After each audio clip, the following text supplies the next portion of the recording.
So Young-hoon, who do we have first? Great. First, I'll invite Iwoma to the stage. So I've just added you, and you can feel free to turn on your mic and camera. And you have 2 minutes to pitch an idea. Remember, this doesn't have to be a mature idea. It can just be an area of interest or passion for you. So Iwoma, if you can turn on your camera and mic, please do so.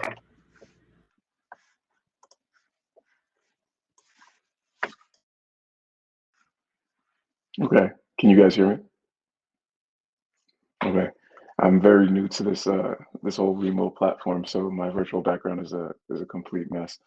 But I'm very interested in. My name is Ewo Magbaudo. I'm a second-year medical student here at the Arizona campus. So, was up at 6 a.m. to be here with you guys. So thank you for putting this together.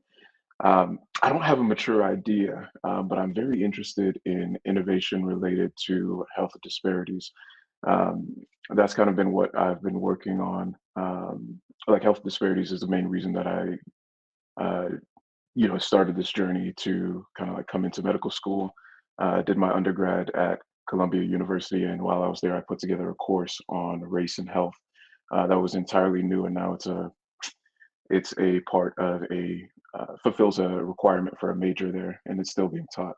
So even here, being at Mayo Clinic as a medical student, have found a lot of opportunities to make innovation, or to find areas to innovate in relation to the curriculum, and to make our didactics, our lectures, and our cases and our images more representative of the U.S. population.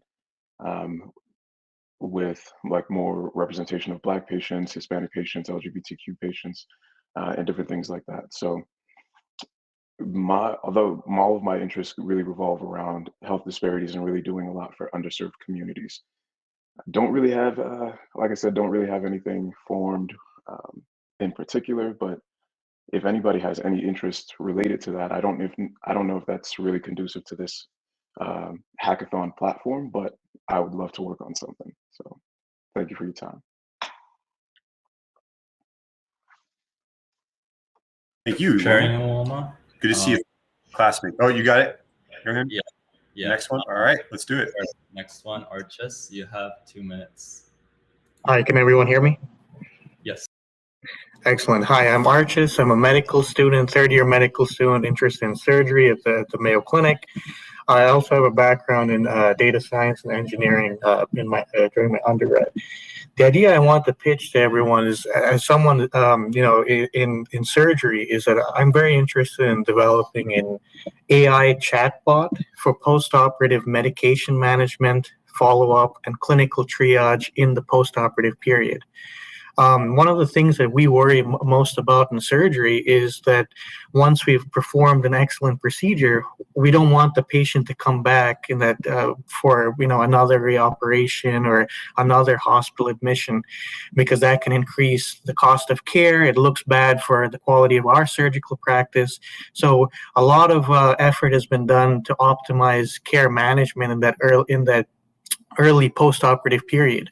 The challenge is for many patients, discharge instructions, the instructions we give about when they need to stop and start their anticoagulant medication can be difficult, and they have many questions which they need to get answered. So the idea of our chatbot would be that there are certain common questions that we would program, and using a natural language processing algorithm in order to hopefully to reduce the chance of readmissions and help patients with their discharge and questions about discharge medications and when they should come back to see a surgical provider, things like that.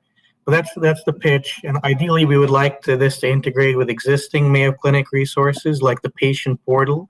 We have an excellent patient portal, but we would like to integrate an AI component to reduce administrative burden with our patient portal. All right, that's all. Thank you, everyone. For your pitch, and now I'd like to invite Eva to give your 2-minute pitch. Hello, everyone. Can you hear me? Are we good? Yep. Awesome. I'm a 15-year Mayo. I work with patients that have a left ventricular assist device that actually helps their heart pump for them. They have end-stage heart failure in the point to where they have a very strong possibility of dying within the first 2 years if they don't receive this device. However, we've had patients that have lived for 11 years on this device. And so it's innovative in its own. But these patients require a lot of self-review daily to see if they're well, including pump parameters, weights, uh, Coumadin, INRs, all those types of things, and heart failure symptoms. So, what I would like to pitch is a way for the patients to place their parameters in the plumber chart so we can look at them in a way that where we can graph them and we can detect very small issues such as GI bleeding and dehydration or fluid overload and pump thrombosis and those type of things so we can detect them early and hopefully keep these patients out of the hospital. So if you're interested, I'd really love to have this because this is my passion. So I know I didn't take much time, but that's me.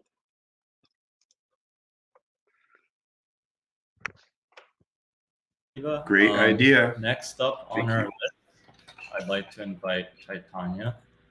You should be able to share your screen, or sorry, share your video and mic now. Hi, my name is Chaitanya. Can everyone hear me? Yes. Based in Springfield Clinic, Illinois.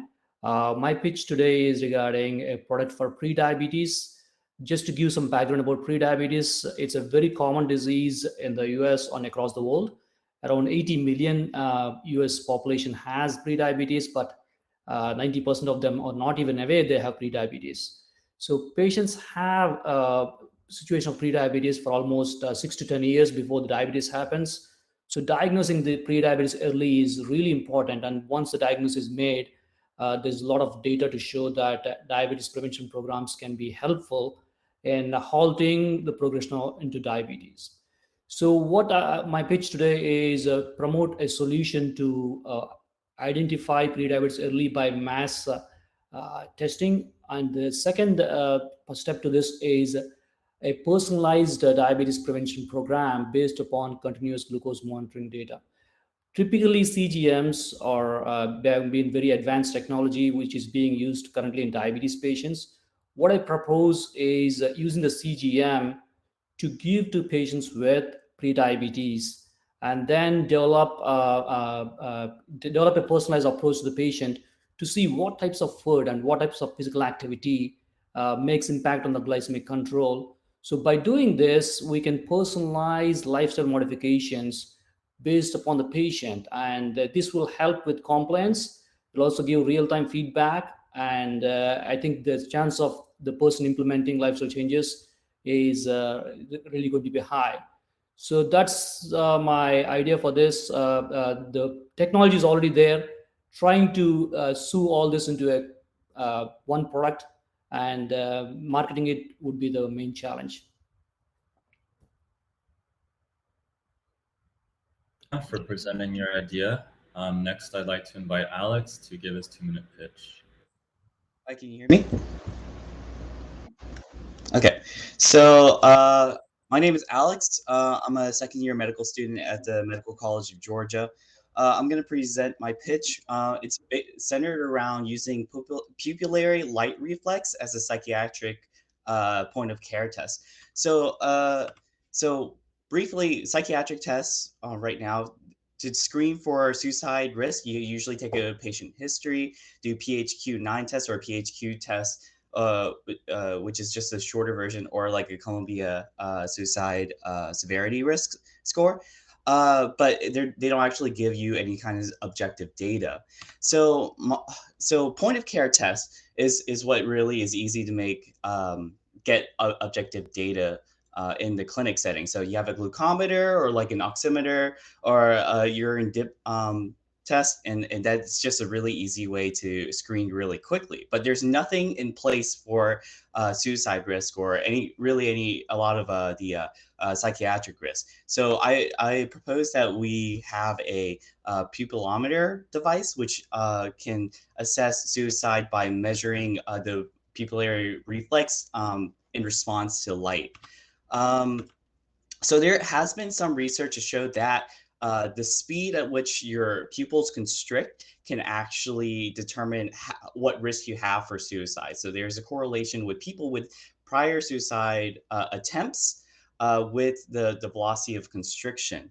So there are devices on the market right now that measures the pupillometry or pupillary reflex, but they are usually for critical care cases. So people in comas, and all the research is marketed towards that kind of critical care aspect. So I propose a device that is centered specifically for assessing suicide risk.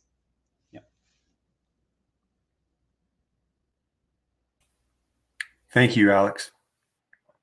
Young-Hun, do we have the next presenter? Prathik, enabled as a speaker when you're ready. Hello. Hi guys. Perfect. So I guess I can get started. So my pitch is a little bit broader, and a couple people have already kind of talked about this issue in a more specific sense.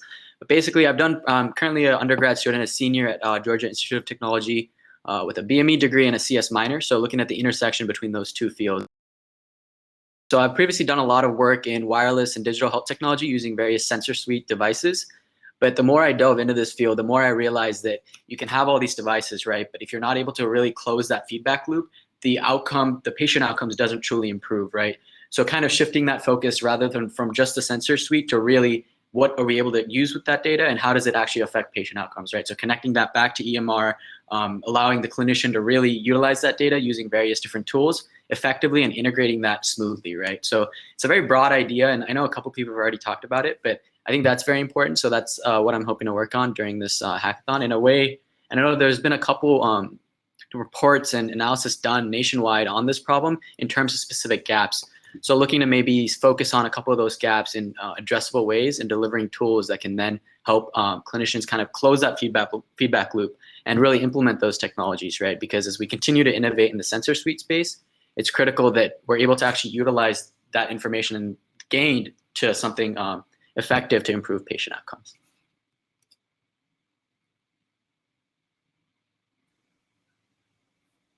Is that it? You got 30 seconds. Yep. You want to? Okay. Perfect. I finished a little early. Okay. For as each presenter finishes, note that they are populating a table. So if you want to join that team, you'll see them when we're finished with these presentations, and then you can go to their table, talk further with them, see what they might need. Gabe is next. When you start, the floor is yours. All right, thank you. My name is Gabe, and I'm the quality management coordinator for a department at Mayo Clinic in Rochester called Linen and Scent Service. And our quality reusable linen products like gowns, bed sheets, and also to disinfect patient care equipment such as defibrillators, IV pumps, commodes, a broad spectrum. Okay. Dietrich offers to pitch in Gabe's absence. He's a colleague. So let's bring you to the stage.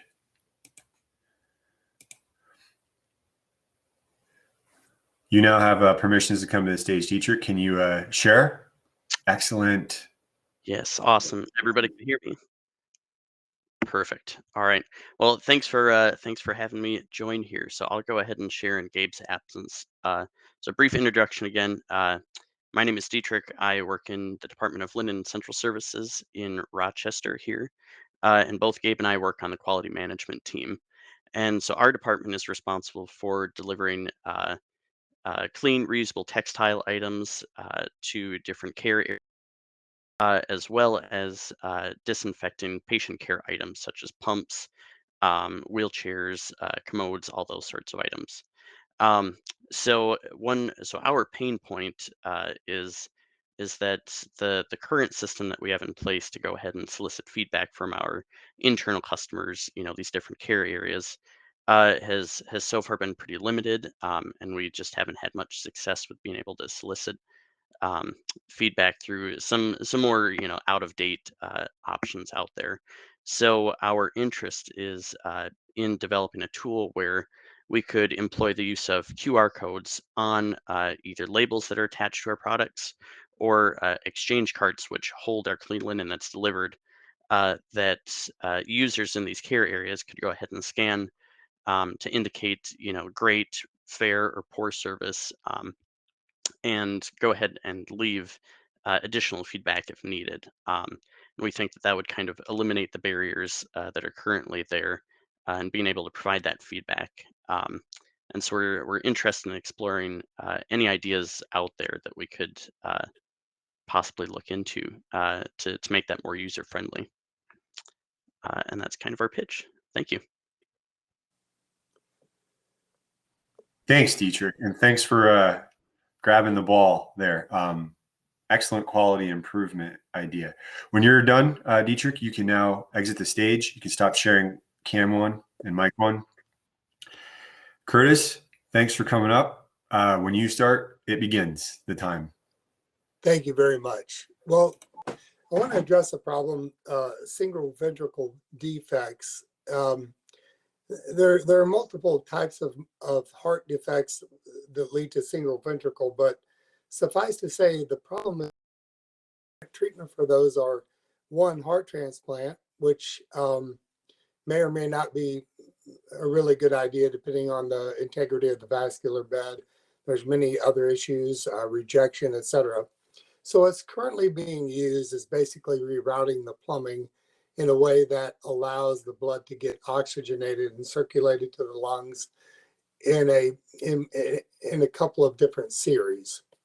So without getting into the Fontan and Glenn and all these cardiac or surgical procedures, the bottom line is when all that plumbing is done, or replumbing, to paraphrase, the problem is on the venual side, there's enough pressure or activity to get the blood to flow back to the lungs, and it's almost as if they need another pump-assisted device. These single ventricle heart defect children, and it's normally a birth defect. And so, what I suggest in some of my studies and looking at some of the possible scenarios, I've come up with something quite interesting. It involves the phase of water, and it involves fluid mechanics with regard to the fourth phase of water, something that you all probably are not aware of, or if you are, congratulations. But it has some very interesting electrical propulsive properties that would be, and if abled, in theory, would be able to assist the venual side with an artificial implant that would cause the flow through electrical. Curtis, can you hear me still? I can still hear you, but unfortunately you ran out of time. Oh, so that's quick, 2 minutes. Okay. No, I know. And you did a really good job. So if you like Curtis's idea, he'll be, I think, at table 9 at this point, sequentially, when we go back to the main UI. So thank you, Curtis. You can stop sharing your camera and mic. Excellent idea. Let's see.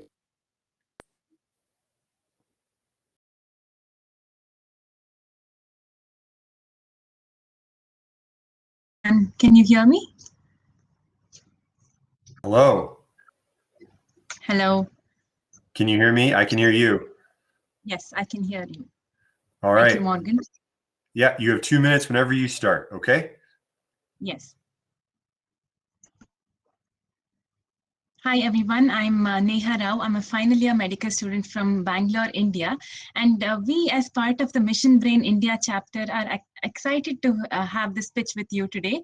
We just wanted to start an innovative smart clinic idea for patients in India in both the rural and urban areas. So this smart clinic will have different doctors from across the globe having a teleconsultation, telemedicine facility with patients in India. We medical students and doctors from India will be in communication with you. So you can treat and diagnose diseases in the rural setup and across India and probably across the world too. So this will be an app-based device where we need people to interact with, and they can look at one patient a day and help treat their lives get better. The next idea would be to develop a device which is called an infrared spectroscopic device, which is a bedside device used to detect bedside old intracranial hematomas.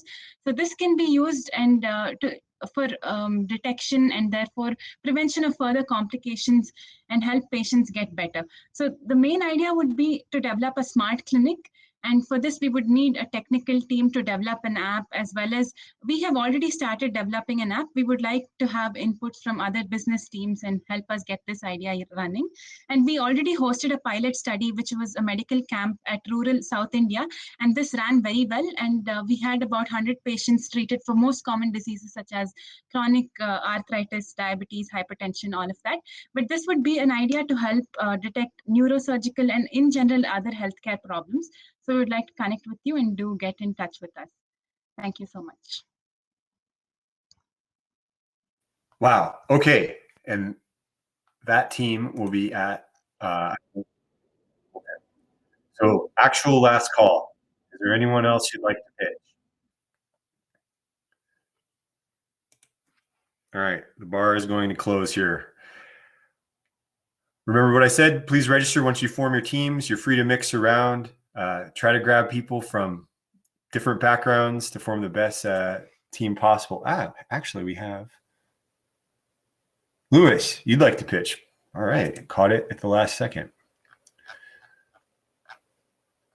Let's bring you. Did someone already? Yes. Okay. You have 2 minutes when you start, sir. Thank you. Sorry, I ordered food, so I went downstairs to get my food. So my name is Luis. I'm a medical student here in Brazil and did an internship in the United States in 2019. And it seems that we have shared common health experience because it's an industry that is difficult to navigate as patients. And I, as a future doctor, it's a difficult industry for providers to navigate too. So how can we create a better experience for patients in a more humane and a more cool experience for patients in general? Because it seems that we have now cool experiences like when we buy an iPhone, when we need to make reservations in a hotel, and with fintechs and so on. But it seems that healthcare is a part, and it's a different industry, and with a lot of top-down choices and incentives aligned to the best interests of hospitals, providers, insurance companies, and not to the patients. So how can we acknowledge what is already there and create something that focuses on the patient to deliver outstanding experience? So that's my main idea.